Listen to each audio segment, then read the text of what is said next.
Hare Krishna. Welcome to my channel. ఈరోజు నుండి మనం భగవద్గీత శ్లోకాస్ నేర్చుకుందాం. భగవద్గీతలో 18 అధ్యాయాలు 700 శ్లోకాలు ఉన్నాయి. అందులో మొదటి అధ్యాయం పేరు అర్జున విషాద యోగం. మొదటి అధ్యాయంలో 47 శ్లోకాలు ఉన్నాయి. రోజు 2 శ్లోకాలు, మరి వాటి అర్థం కూడా నేర్చుకుందాం. మొదటి శ్లోకం. ధృతరాష్ట్ర ఉవాచ ధర్మక్షేత్రే కురుక్షేత్రే సమవేతా యుయుత్సవః మామకాః పాండవాశ్చైవ కిమకుర్వత సంజయ. దాని భావము.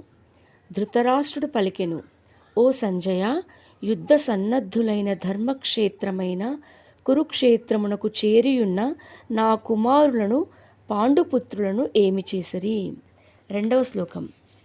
సంజయ ఉవాచ దృష్ట్వా తు పాండవానీకం వ్యూఢం దుర్యోధనస్తదా ఆచార్యముపసంగమ్య రాజా వచనమబ్రవీత్. సంజయుడు పలికెను, ఆ సమయమున రాజైన దుర్యోధనుడు వ్యూహాచరణంతో సమరమునకు మోహరించియున్న పాండవ సైన్యమును చూచి ద్రోణాచార్యుని కడకేగి ఇట్లు పలికెను. హరే కృష్ణ.